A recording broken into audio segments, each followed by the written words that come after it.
All right, what's up, guys? Welcome to our second in our special edition episodes of Movers and Shakers Unlimited for SDCC Peeps. Once again, I'm your host, Brandon Troy.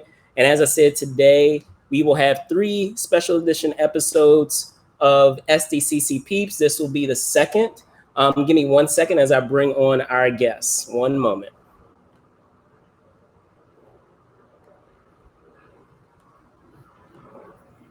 Bring on Ben Penrod. What's going on, Ben? How you doing, man? I'm doing good, man. How are things? It's good, man. It's good. So here we are, virtual ComiCon at home. Just to give a quick introduction to Mr. Penrod here for those who may not know, because I know for a lot of you, he may just be behind the scenes and you're not aware of all the cool things that he does. I always think of Ben as like the producer extraordinaire, event extraordinaire. If you enjoy Awesome Con, have co-creator here, bringing together Awesome Con, yes, Central Florida Comic Con. You also have, I understand, you have Star Orlando as well, which is an event that's in development as well. So again, man, welcome on. As I said, for these special edition episodes of SDCC Peeps, for those that are watching out there, this is a celebration of all the folks that I typically hang out with during the week of Comic-Con. Even though we can't be together in person, hanging out in person, we were going to do it virtually and still, talk about our enjoyment, of this show that we take part in year after year after year. So with all that said, how are you doing, man? How have things been? Things are okay. There's not no work really.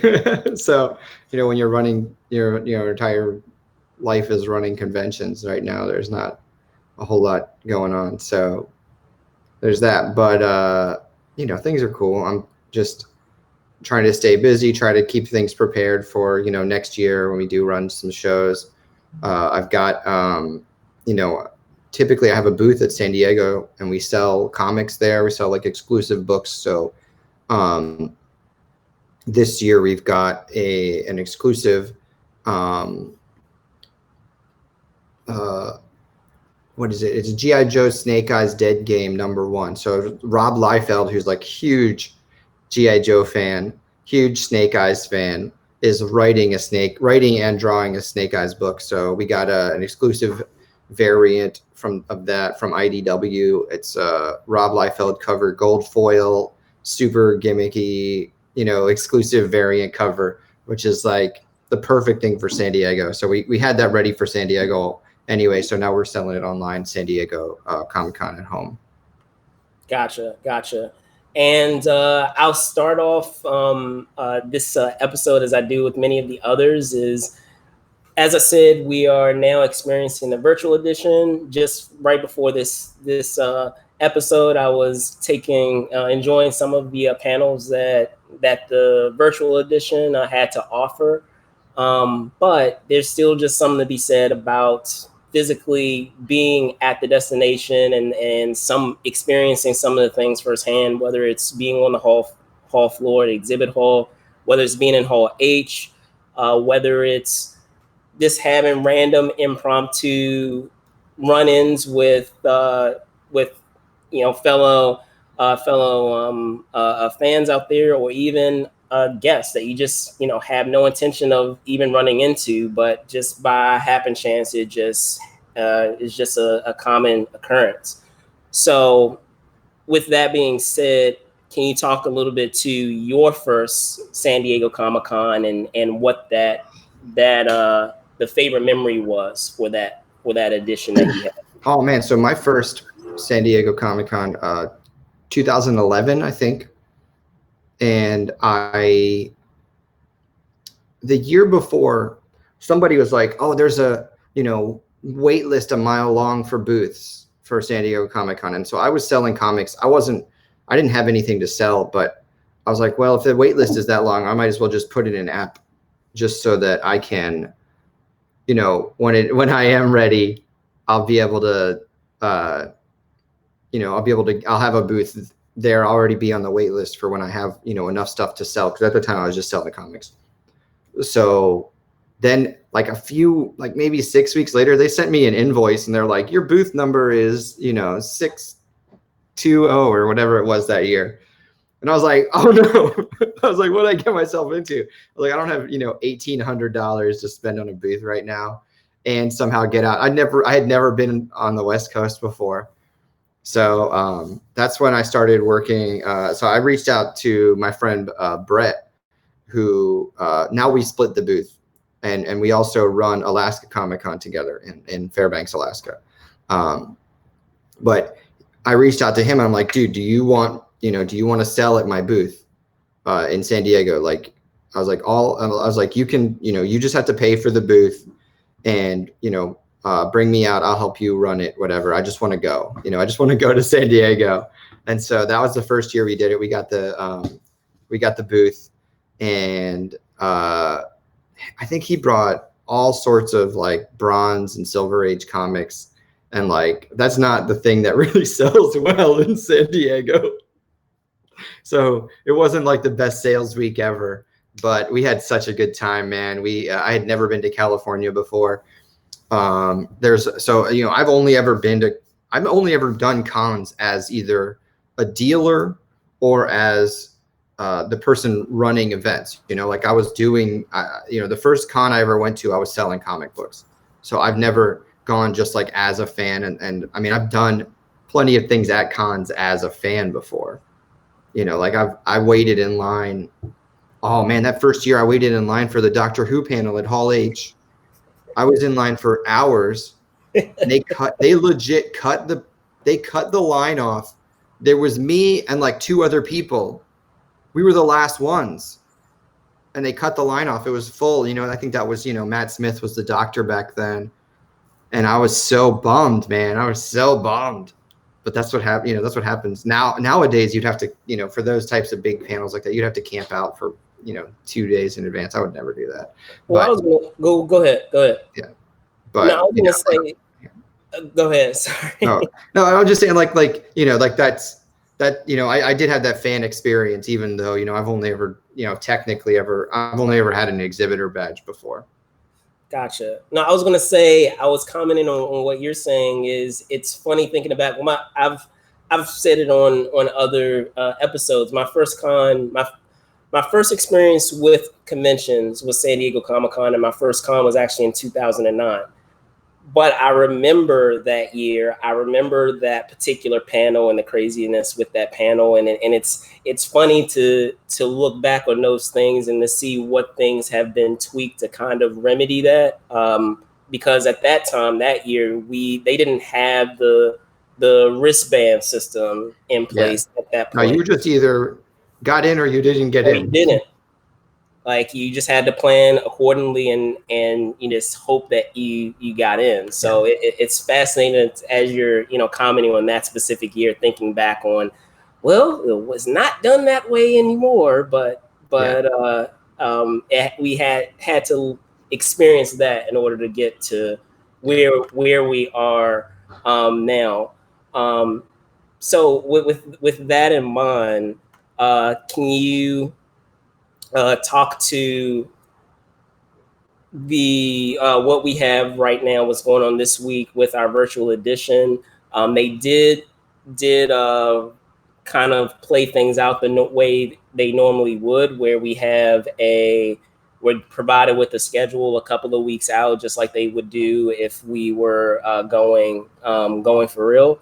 But you're going to have a different dynamic in that don't get me wrong, some of the panels, there are going to be some elements that will be live, but there will be a lot of elements that are going to be pre-recorded. And in speaking with other folks that have come on as guest hosts, there's going to be something I feel missing from that, because there are a lot of moments that aren't scripted that I'm sure you can attest to too, that just happen spontaneously, that are major moments of Comic-Con. So can you talk about that and perhaps because we're in the virtual edition this year, maybe, you know, you're taking a break from kind of a lot of the programming aspects, or did you put together an itinerary and are looking forward to some to panels this year? So I've been kind of keeping up with like any news that comes out, but man, I'm actually moving next week, so I've just been packing my house up. That's all. So I just don't. Really, I don't know, man. If I was in San Diego this week, I'd have had to pack last week and to move next week, you know, because I'd be gone this week. So that, you know, that would have been stressful. But but yeah, so you know, so I'm just real busy right now with, you know, life stuff. But so I haven't been keeping up with any of the stuff live, but I've been keeping an eye on any kind of news that comes out. Definitely, you know, I've been promoting the fact that we've got this exclusive for sale that's been doing really well. So, you know, surprisingly well. Probably did the same number of sales yesterday that we would have done if we had this book at the con. So that's cool. You know, like feeling pretty good about it. I don't know that it'll, you know, that we'll get. I don't know that we'll have that many sales, you know, throughout, you know, today, tomorrow, Saturday, and Sunday like we would have at the con. But you know, when you're selling something really exclusive, it kind of your first day is the big day, and then it gets lower every day anyway. But you know, I've been keeping an eye on all that stuff. I kind of like the way they did it, the way they set it up. But you know, there's just some, obviously it's not going to be as exciting as if you were there in person. And I know, like, this is when the internet first started happening, say, you know, like late 90s, early 2000s, when people were really starting to be able to congregate online. And then when social media came up, you know, people in the event industry were so worried. They were like, what about, you know, what's going to happen to our industry? What's going to happen to you know, what's going to happen with us when people don't need to go to events anymore to communicate, right? But as time went on, I think the event industry actually benefited from that, because people are so used to communicating online. And, you know, this is going back 20 years. This is old news. But as people got used to communicating online, as social media became a big thing, and you see fandom grow in social media, that's when the Comic-Con started really booming. That's when the whole event industry really started to explode. And in a way that, you know, you look at other events that sports, concerts, I think those industries have kind of taken a hit over, you know, because of advances in internet, social media, video quality. You know, like I would much rather watch football on TV than in person. Like, you know, that's one of those things. But cons are interactive, and it's not about any one thing. You know, maybe some people go to a con to meet one person, or to buy one certain type of thing, or to fill in gaps on their list, or whatever. But for the most part, it's a community event where you go to be around people, and you can't replace that online. And that's why it's so special. But at the same time, I think there's a cool opportunity for people who can't normally go to San Diego for whatever reason. Even though it's the biggest con and there's hundreds of thousands of people, it's a very exclusive event where you're limited. Like, you know, getting tickets to the event is hard. But on top of that, it's real expensive. Like, not everybody can't just go. You know, for me, we've had a few years where we sold enough where we actually made some money, but our goal is to break even. So we set up this booth, we work our ass off all day, we sell thousands of dollars in merchandise, and we're like, I hope we broke even. because we're not in San Diego to make a whole lot of money. And I know I've got friends who, San Diego is a huge part of their income every year, and they actually do need to make a lot of money. But it's a very expensive thing, man. The hotel rooms are nuts. It's like $300 a night, and the show's a week. So that's, after tax and everything, you're looking at like a $2,400 hotel bill. And that's like, you might, even if you split that with somebody, like that's a lot of money, man. Then you got to fly out. It's, from the East Coast, it's $500 round trip. Easy. Gonna cheap in, yeah. Transportation, you can, for me, like I have to rent a car because I'm, loading a booth, pay for parking, all this stuff. It's expensive. And I feel you can dedicate a whole episode on the parking for ComiCon, because if you do not reserve a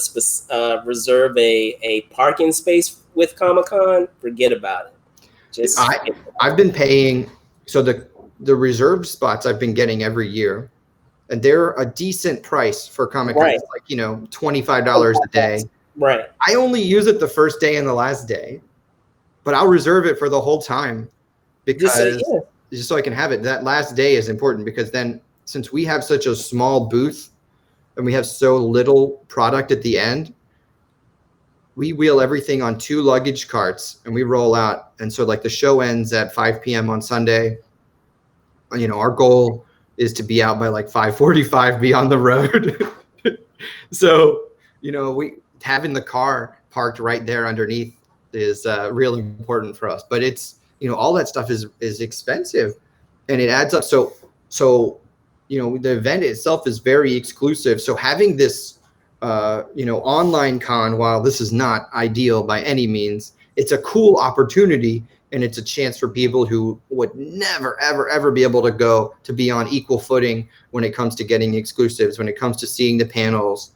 And that's really cool, actually. I actually really like that. And I like the fact that people are able to do it and have that experience, once, hopefully only once. Right, definitely. And never again. I was going to say, speak to that further, Ben. You were commenting on it before, on obviously how the current landscape has affected the industry with conventions and all of those types of things.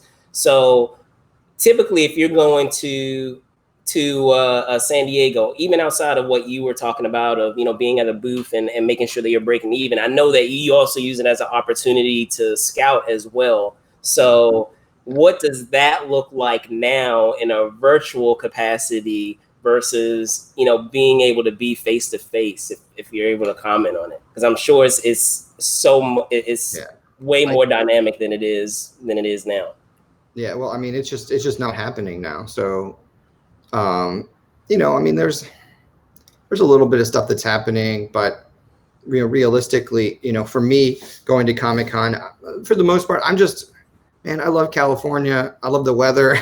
I want to go and spend a week with all my friends and just meet and have as much fun as I can, and do a little bit of business, but hopefully break even, maybe get a day up at Disneyland or not, something like that. But that's really my goal for San Diego every year. But the idea that I'm not going to be seeing people, the real special thing about San Diego Comic-Con is that I never know in advance what the important thing is going to be, but I know it's gonna happen. Like I don't remember. I've met people at San Diego that I wasn't planning on meeting, and that ended up being, really important later. So I'm trying to think of something specific, but I've met people in San Diego who, like, I lived around, like I see you in San Diego probably more than anywhere else. We see you in San Diego or AwesomeCon, and then we lived right near each other forever. So it's like you go all the way to San Diego to see somebody that you live like 30 minutes away from. And that happens to me a lot. But I've made, I've worked out deals with people before, or like met, I'll be walking around, I'll see some artist or an exhibitor who I'd never heard of before, but I'm like, these guys are doing something really good, special. Maybe they're really brand new to the scene. And I'm like, I got to get these guys out to my cons. And, that's always important. And then also, you can see firsthand who's a big deal and who's not a big deal. As there's probably a dozen booths selling nice posters, but there's 2 or 3 that have like this crazy line that you can't even get in, and then everybody else you can just walk up and buy any of their posters. Or that's the same thing for t-shirts, for anything, really, for books. And so you have such a big audience of people to draw from, and you see what's big and what's not. And for me, knowing what's big and important is a really important thing for me, because I've got to, go and make all these other shows happen. And I need to have cool stuff there. I need to know who's cool. Definitely. And to speak further on that, can you, as someone who has had a chance, you were just talking about, your first San Diego Comic-Con was 2011. What would you say? And it's probably super hard, man. But I'm gonna throw this question your way. Is what would you say out of all the San Diego Comic-Cons that you've attended would be your favorite memory? Oh man, might be plural, because I know certain things happen every year, and sometimes things that you don't even foresee could end up happening. You're like, wow, that was amazing. I seem to bump into some random celebrity every year. I think everybody does. I got to meet Pendleton Ward when Adventure Time was really huge, and tell him how important it was to me, as a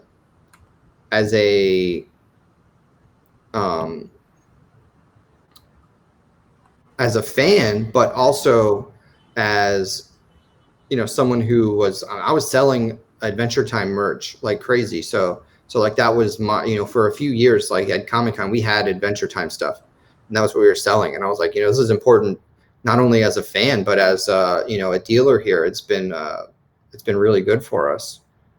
And so, I got to talk to him about that. That was really cool. Oh man, doing the Adventure Time panels those first few years when it was so huge. That was pretty amazing. I think I don't know if it was the first one or the second year I did it, but they Matt Groening came. He crashed the panel because they had just done a Futurama panel. He crashed the panel and talked to Penn Ward and basically told and basically said how much he loved Adventure Time, which is like, how cool is that? And then I think later that day I bumped into him on the show floor, literally, I turned around and he bumped into, and I was like, oh, sorry. And I walked away, and I'm like, I think that was Matt Groening. That's literally bumped into. It happens all the time, man. No, I hear you, because at the first year, I'm trying to remember, this was back when I'm brain farting on the show, but it was for Joss Whedon's show, Dollhouse. Thank you. Yeah, it was back then when I was still going, and he was promoting Dollhouse because they had the cast. In the Ballroom 20? Yeah, I believe so. It wasn't at the panel. I think I was at that panel. I think I was there. Really? Okay. Yeah, no, because it was on the hall floor, because they were doing a signing with the cast. Okay.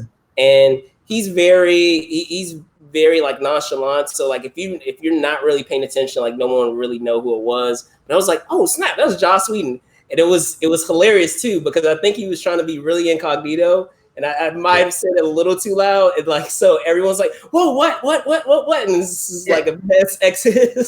He looks so. He's a guy. I think he's a guy who looks bigger than he is. Unless you see him in person, he's not like a real big dude. So I think I saw him in a similar situation at the con where he had like a hoodie up, and it was like, you know, he walked past. I was like, I think that was Joss Whedon, and I was like, yeah, he just walked past the booth.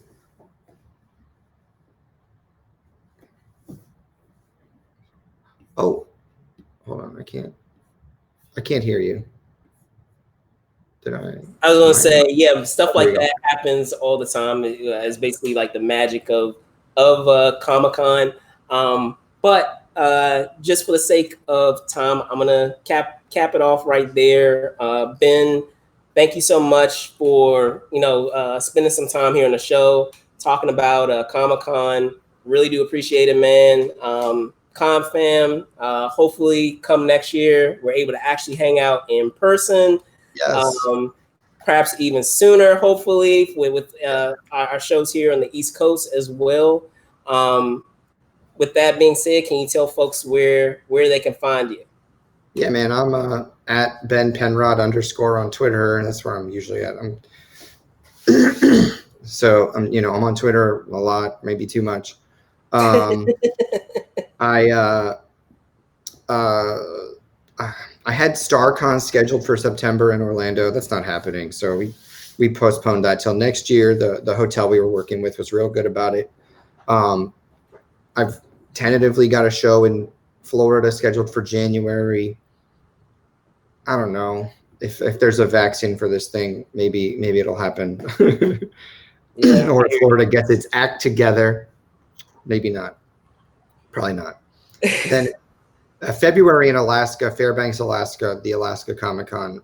That I'm pretty sure that's going to happen though. That's going to be real fun. We did the first ever Alaska Comic Con in February of this year. Man, we got in just in time. Probably a few weeks later, and we would have had to cancel it. It was awesome. It was so much fun. Such a good show. I never thought that I'd that have so much of my life tied to Alaska. So, but oh man, I love it up there. It was great. Definitely. So that's what I have coming up. Awesome Con is still scheduled for December. As far as I know, that's going to happen. I don't really work on Awesome Con day to day anymore. I'm still involved a little bit, but not day to day. So I'm optimistic about Awesome Con in December, and then Awesome Con again in May next year. It's going to be fantastic. Outstanding, man. Well, Ben, again, thank you so much, man. For those of you who are watching, thanks so much for checking out this special edition episode of Movers and Shakers Unlimited, known as SDCC Peeps. I'm your host, Brandon Choi. You can find us on Facebook, obviously, which is what you see now. You can also find us on Instagram at Movers Shakers Unlimited. You can also find us on Twitter at Move and Shake UNLTD, of course. And you can find me, Brandon Choi, ENT on Twitter, and Brandon Choi _ ENT on Instagram. Those are all the places that you can find us. Again, thanks so much for watching. Be safe out there. See you soon. Bye. All right. Thanks, man.